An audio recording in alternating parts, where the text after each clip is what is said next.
You're listening to Talking to Teens, where we speak with leading experts from a variety of disciplines about the art and science of parenting teenagers. I'm your host, Andy Earle, creator of the Teenage Personality Quiz. Head to talkingtoteens.com for a free PDF explaining how your teenager thinks.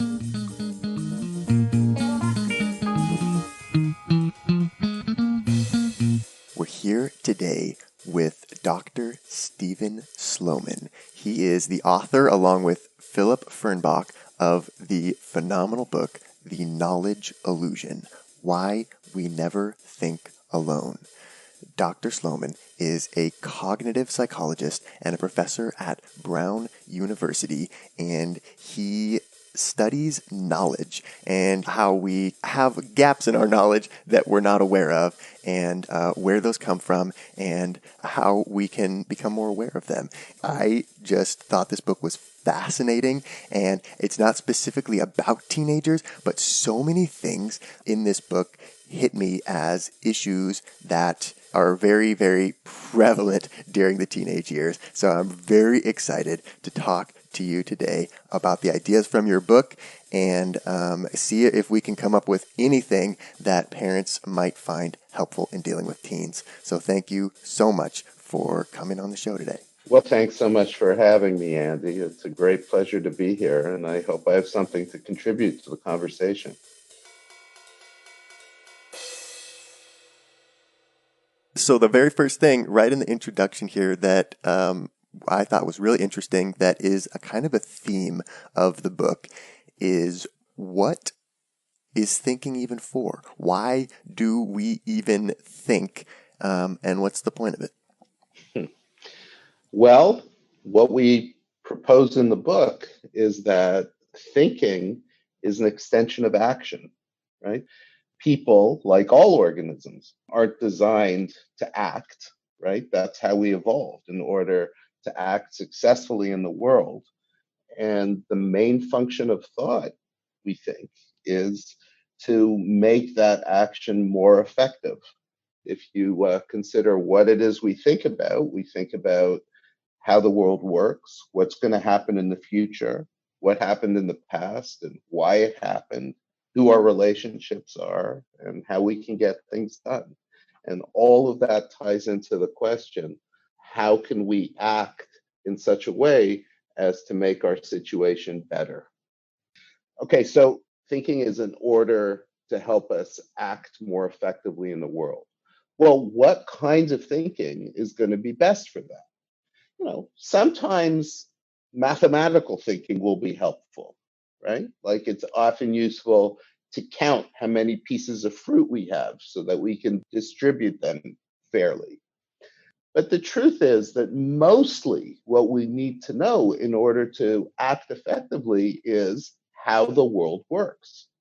If we're going to build a canoe, then we have to understand patterns of water. We have to understand what floats and what doesn't float. We have to understand how the human body is going to be able to sit comfortably in order to be able to propel the canoe forward. So in the end, the most useful thing for us is to understand causes and effects, how our actions in particular are going to produce the effects that we want them to produce.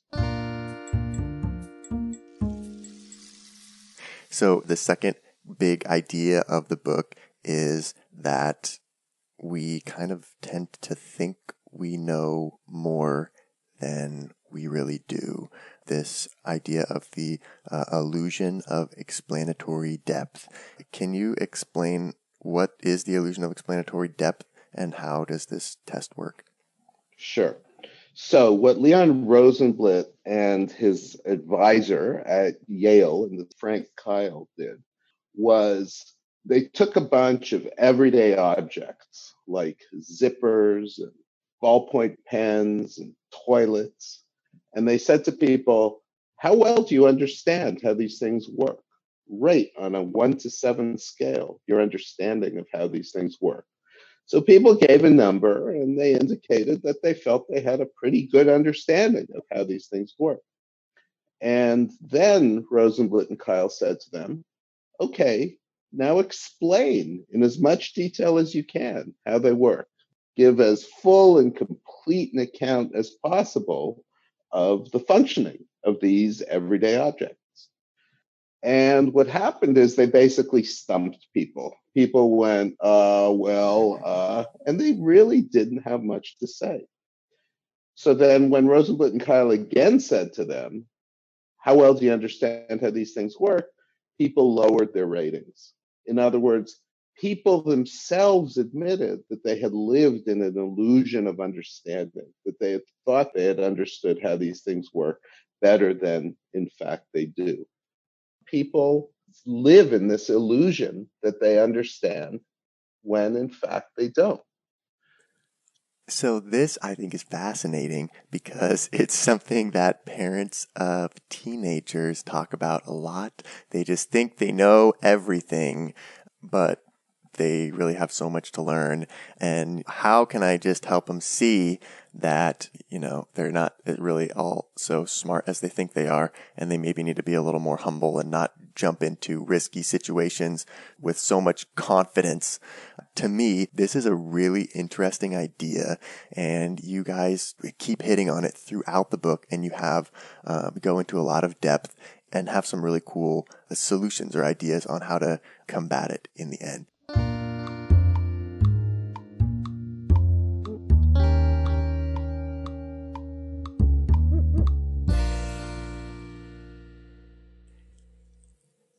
So I love this cognitive reflection test that you talk about on page 81 and 82.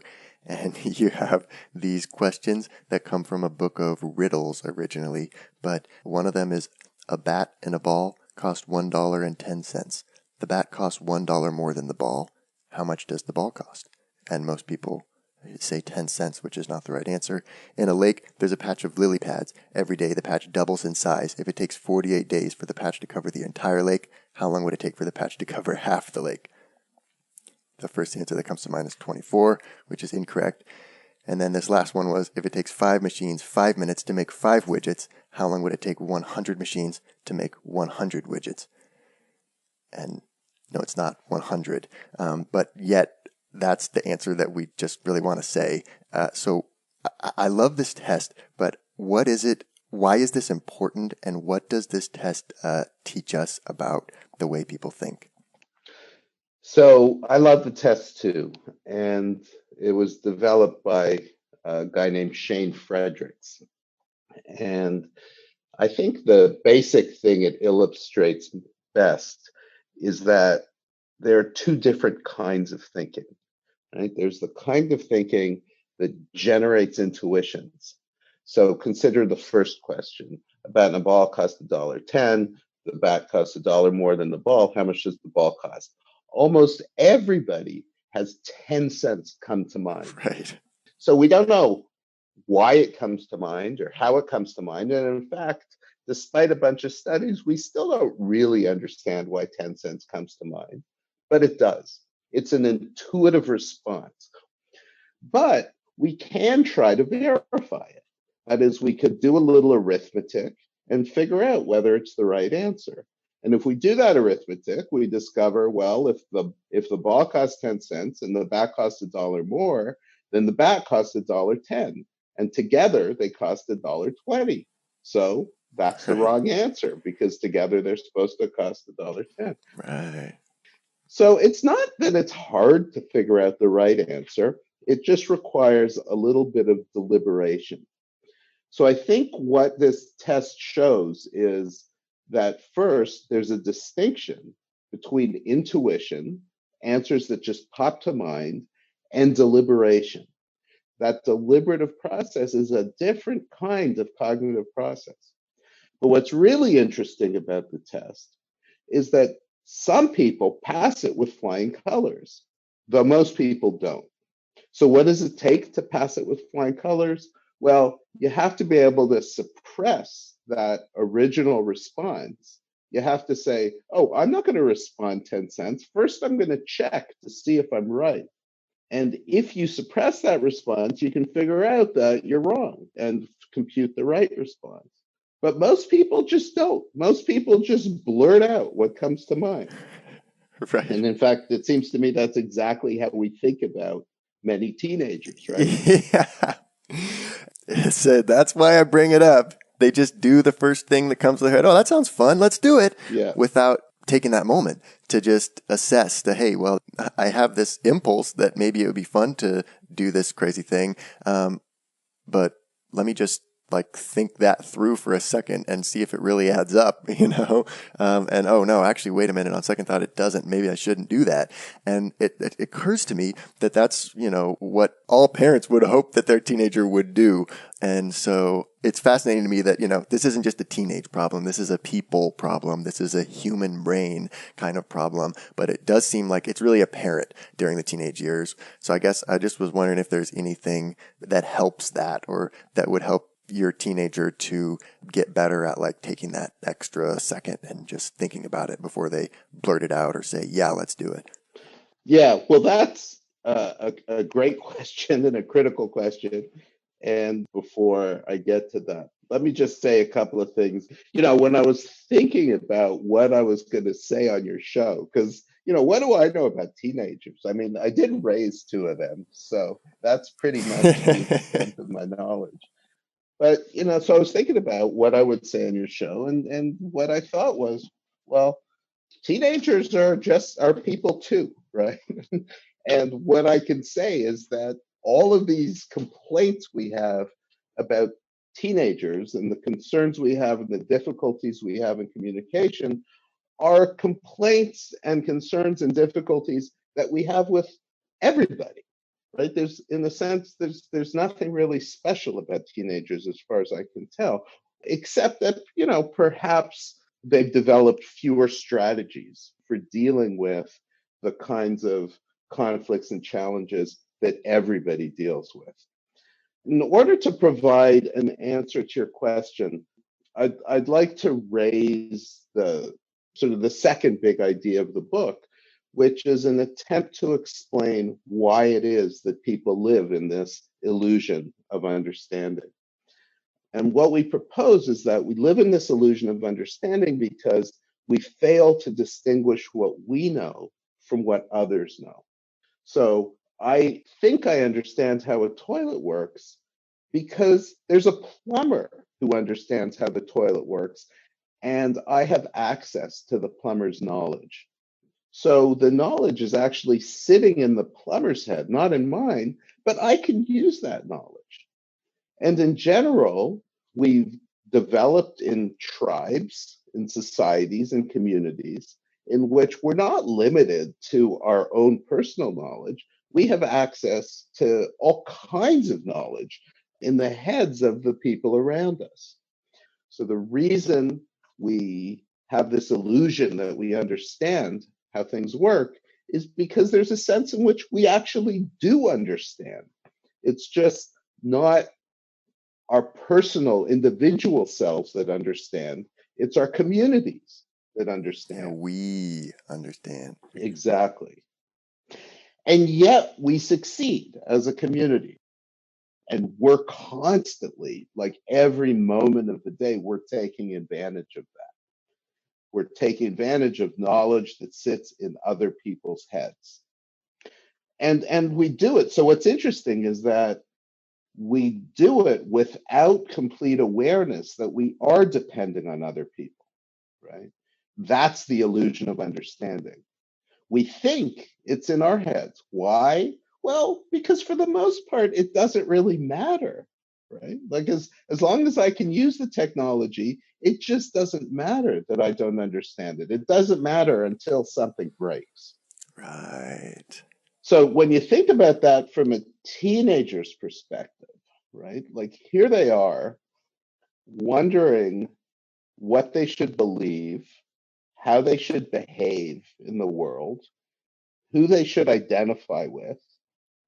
And I actually think those are very much the same questions, right? What they believe is really turns out to be the same question as who should they identify with? Because since we know so little and we depend on our communities for knowledge, then what we believe becomes a matter of who we trust. It becomes a matter of who's around us and whose ideas we're going to accept. And so teenagers are, like people caught in the middle of political conflict who have no choice but to decide what side they're going to fall on. So if everybody around them, if all the adults around them and all the other kids around them all believe the same thing, then everything's golden, right? And there's no problem, there's no decision to make. But what if the adults around you disagree? What if some of them are Yeah. conservatives and others are liberals? And then your friends, well, they may think something else entirely.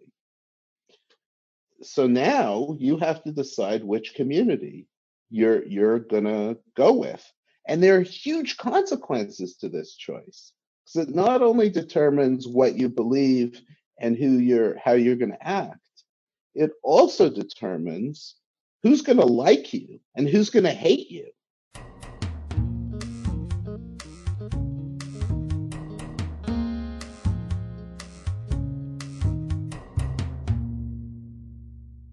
So I love this study that you talk about where you have these people come into the lab and you tell them a list of a bunch of things to Mhm, remember. And it's mhm, like couples, right? And then mhm, you quiz them on the things. And you find that usually there's like one member of the couple that will remember all the more technology-y things, and another one will remember all the things, that are furniture. There's one that'll be really good at that. Or if it's related to wines, then this person will remember it. And you give them all the exact same list of things, but you find that they kind of like specialize a little bit. And without even talking to each other and saying, oh, you remember that one, I'll remember this one. They just naturally remember the things that they're good at or that they see as like their area, and they just kind of don't remember the things that they feel like the other person is going to be better at. And I feel like that just happens in any group. And I wonder how, I think, as a teenager, it's like, you just, I don't even need to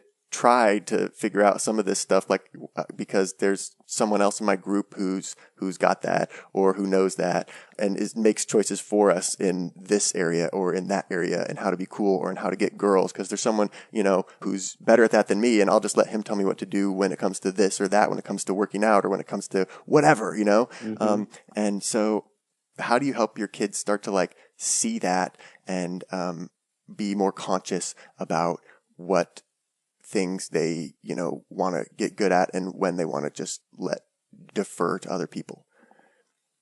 Yeah, that's an interesting and tough question. Let me just provide one little corrective. So the study that you're talking about was actually done by people in Dan Wegner's lab. It's not a study we did.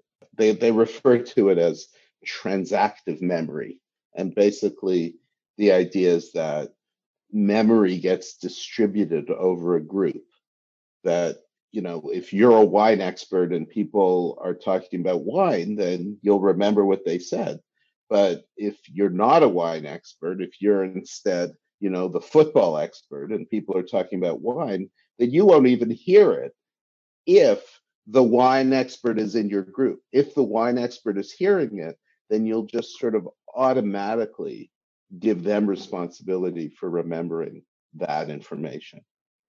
So the general idea is that there's what sometimes is called a distribution of cognitive labor, right? That happens automatically. Yeah. That we each fill our roles. So, I'm the expert on football, and someone else is the expert on soccer, and someone else, and we just automatically assign certain memory tasks and problem solving tasks to the person that is the expert in that domain. So to try to apply this to your question, how should we talk to teenagers about this?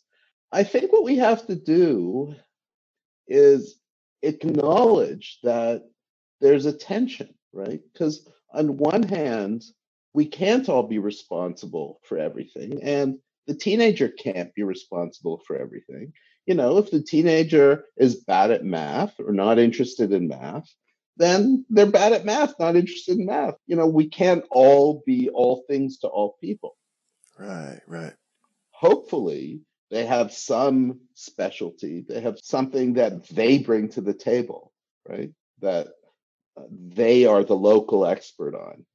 And my understanding of the data is that if you give a kid a sense of expertise, right, so that they're the one that gets appealed to on a particular subject, they don't have to be appealed to on Mm, all subjects. They just have to be a local expert. And if they have that sense, then that's going to increase their self-esteem. It's going to make them feel like they're contributing to the group, and they're actually going to be better at learning everything else as well. that is so interesting. But there's this tension, right? Because on one hand, especially in today's society, like it's one thing if you grow up in a tribe and you never leave that tribe, right? And there's a certain social role you fill, right? Like you're the expert canoe builder, and that's all you ever have to be. But the thing is that, all is change. And Right. sometimes the person who does the hunting dies, right? Or gets sick, and someone else has to fill that role. And in today's society, we don't live in a tribe, in a fixed tribe. We're constantly in different social situations. So we constantly have to morph and become new people. And so then it becomes so much harder, right? It becomes so much harder to like be the expert on X because there may be a different expert on X in the next group of people that you're with. So you have to fill some other role. So I think that's the complication. Yeah, and if you establish your identity as like one thing, and then I'm the person who's really good at this thing, and then you get to a new environment where suddenly there's a lot of other people who are better than you at that, then you could start feeling lost a little bit, or like, who am I? I used to be the basketball guy in middle school, but now here I am in high school, and I didn't even make varsity or whatever. And that seems like it creates a real like identity crisis a little bit, or a struggle. Boy, I see that every day at my Ivy League university, right? Because we accept these Yeah. students that, were always the best at most of the things Valedictorian in they high did. school. Yeah, exactly. And then Yeah, they come yeah. to Brown, and all of a sudden, they're not the best anymore. And in fact, they may not Game even on, be baby. particularly good. They may not be accepted into the choir or, onto the crew team or whatever because there's so many Yeah, people that are better than them. So some of them right. handle it really poorly. They get depressed, they get anxious, they become show offs and are difficult and lose direction. And others handle it really well. And I think the ones who handle it really well, what they do is they appreciate the contributions that everyone else is making. They don't see themselves as having to be the star, but Mm, rather they see themselves as someone who can benefit by all the richness around them. Don't you love it when you meet people like that who see greatness and appreciate it? yeah. And don't feel like they have to one up you or compete with you or something to prove that they're really good at this, you know, thing in order to feel like they matter. It's not easy though, huh? It's not easy. It's not easy. So in my mind, it's about understanding that you're all in it together. And if you have other people on your team who are better than you, well, that's to your advantage. We're here with Dr. Stephen Sloman talking about how to handle know it all teenagers. And we're not done yet. Here's a look at what's coming up in the second half of the show. And so if a parent comes along claiming a kind of certainty that they have no right to, then the teenager is actually absolutely correct to say, you don't know what you're talking about. because you're pretending to have certainty Right. that you shouldn't have. Either remove the teenager from that situation, which, could be devastating for your relationship with the teenager, or you have to somehow convince the whole peer group that your teenager hangs out with that maybe smoking pot isn't such a good idea. You have to operate at the social level. Encouraging someone to find out for themselves is a great idea. But if a teenager, goes and Googles the question, how unhealthy is vaping, or what are the facts about vaping's health, then it's true you don't know exactly what web page they're going to land on, but at least they're going to uncover some Right. information. And because they themselves have gone to get it, they're more likely to incorporate it into their set of beliefs than if somebody else tries to shove it down their throats. The most successful kids, the kids that people listen to, are the ones who have figured out what the other kids want to hear. Want to hear the full interview? Sign up for a subscription today. You get unlimited access to all the interviews I've conducted. It's completely affordable, and your subscription helps support the work we do here at Talking to Teens. Thanks for listening. I'll see you next time. Hey, this is Andy, the host of Talking to Teens. It would really make my day if you like the podcast, if you would head over to iTunes or Apple Podcasts app and leave us a nice review. We love to hear from parents, and it really helps more parents find our podcast if there are positive reviews out there. So if you love us, head over to iTunes or Apple Podcasts and leave us a review.